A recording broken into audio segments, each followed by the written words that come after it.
అందరికీ నమస్తే. నేను మీ లక్కీశ్రీ. లవ్లీ ఫిబ్రవరి సిరీస్ లో ఈ రోజు మనం మాట్లాడుకోబోయే టాపిక్ ఏంటంటే ఎమోషనల్ అవైలబిలిటీ.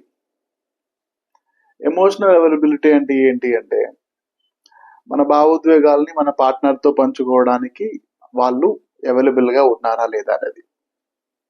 సో భావోద్వేగాలు అంటే చాలా తెలుగు పదం చాలా కష్టంగా అనిపిస్తుంది, కానీ అవన్నీ మన ఎమోషన్స్ అండి. ఎమోషన్స్ అంటే కోపం అవ్వచ్చు, బాధ అవ్వచ్చు, సంతోషం అవ్వచ్చు, లేదంటే మీ ఆలోచనలో ఉండొచ్చు, లేదంటే టెన్షన్ అయి ఉండొచ్చు. ఏదన్నా మనకి సాధారణంగా కలిగే ఏ ఫీలింగ్ అన్నా సరే ఒక ఎమోషన్ కింద మనం ట్రీట్ చేయొచ్చు. సో అవన్నీ పంచుకోవడానికి మన పార్ట్నర్ సిద్ధంగా ఉన్నారా లేదా అనేది ఎమోషనల్ అవైలబిలిటీలో వస్తుంది. సో చాలా మంది అనుకుంటూ ఉంటారు, సో ఇది అంత పెద్ద సమస్య ఏం కాదు కదా, ఈ రోజుల్లో మేము అందరం ఇండిపెండెంటే కదా, మన మన ప్రాబ్లమ్స్ ని మనం సాల్వ్ చేసేసుకోవచ్చు అదే ఇదని చెప్పి చాలా మంది డిబేట్స్ చేస్తూ ఉంటారు. కానీ ఒక రిలేషన్షిప్ లో కంపల్సరీగా ఏంటంటే 3 రకాల అవైలబిలిటీస్ అనేది ఉంటే ఆ రిలేషన్షిప్ చాలా స్ట్రాంగ్ గా ఉంటుందండి.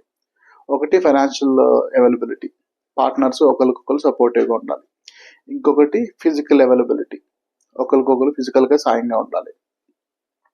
మూడోది ఏంటి అంటే ఎమోషనల్ అవైలబిలిటీ అండి. అంటే వాళ్ళ హైస్ లో లోస్ లో, వాళ్ళు బాధగా ఉన్నప్పుడు, సంతోషంగా ఉన్నప్పుడు అందరికంటే ఎక్కువగా మనం ఎవరైతే ఒక పార్ట్నర్ తో పంచుకుంటాం కదా, ఆ పార్ట్నర్ మన లైఫ్ పార్ట్నర్ అయితే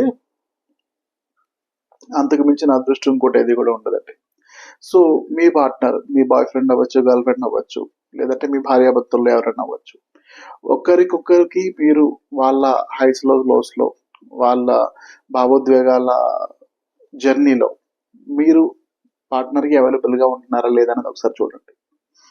ఎందుకు చెప్తున్నాను అంటే చాలా సార్లు ఏం జరుగుతూ ఉంటుంది అంటే కొంతమంది పార్ట్నర్స్ ఎమోషనల్ గా చాలా టఫ్ గా ఉంటారు, కొంతమంది చాలా లోగా ఉంటారు అనమాట. సో కొంచెం పార్ట్నర్స్ లోగా ఉన్న పార్ట్నర్స్ ఫిజికల్లీ ఎమోషనల్లీ టఫ్ గా ఉన్న పార్ట్నర్స్ తోటి వాళ్ళ ఫీలింగ్స్ అవి షేర్ చేసుకున్నప్పుడు అవతల వాళ్ళు వాళ్ళని చిన్న చూపు చూడడం, ఈ మాత్రం దానికి నువ్వు ఎలాగా డౌన్ అయిపోతే ఎలాగా, అసలు you should be Brave enough అనో, లేదంటే వాళ్ళు వాళ్ళు మెంటల్లీ గోత్రూ అవుతున్న స్టేట్ ని చూసి ఏంటంటే కొంచెం వాళ్ళు ఇంకా షై ఫీల్ అయ్యేలాగా వాళ్ళని ఏదో తక్కువగా చూపించడానికి ట్రై చేస్తూ ఉంటారండి.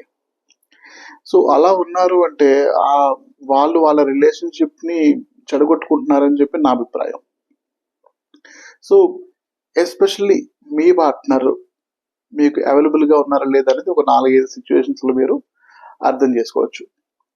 అంటే ఒక నెగటివ్ సైన్స్ లాంటివి అనమాట, రెడ్ ఫ్లాగ్స్ ఏమంటారు కదా, రెడ్ ఫ్లాగ్స్ లాంటివి.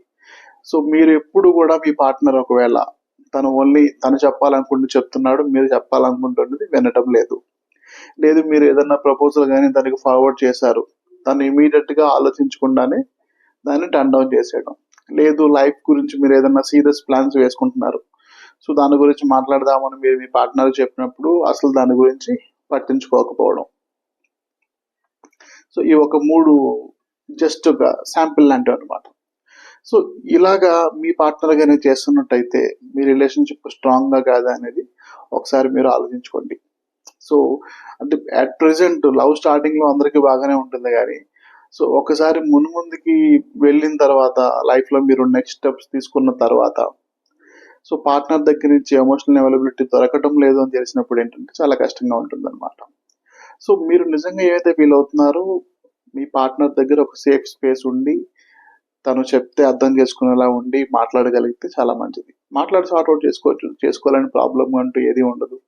సో ఒకసారి మిమ్మల్ని మీరందరూ కూడా, ఈ వీడియో చూస్తున్న ప్రతి ఒక్కరు కూడా మిమ్మల్ని మీరు ప్రశ్నించుకోండి, మీరు మీ పార్ట్నర్ కి ఎమోషనల్ గా అవైలబుల్ గా ఉన్నారా లేదా. సో కనీసం వినడానికి ట్రై చేస్తున్నారా లేదా, ఎమోషనల్ గా అవైలబుల్ గా ఉండడానికి ట్రై చేస్తున్నారా లేదా. ఎమోషనల్ అవైలబిలిటీ అంటే ఓన్లీ మీరు వాళ్ళతో పాటు ఫిజికల్ గా ఉండడం కాదండి. సో వాళ్ళు గోత్రూ అవుతున్న మెంటల్ స్టేట్ ని మీరు యాక్సెప్ట్ చేయగలుగుతున్నారా లేదా, అర్థం చేసుకోగలుగుతున్నారా లేదా, అట్లీస్ట్ ఎంపథెటిక్ గా ఉండడానికి ట్రై చేస్తున్నారా లేదా. ఒకసారి మిమ్మల్ని మీరు ప్రశ్నించుకోండి. రేపు మళ్ళీ ఇంకో వీడియోతో మనందరం కూడా కలుద్దాం. Thank you so much. నేను మీ లక్కీశ్రీ. లవ్లీ ఫిబ్రవరి సిరీస్ లో ఇంకొక వీడియోతో రేపు కలుద్దాం.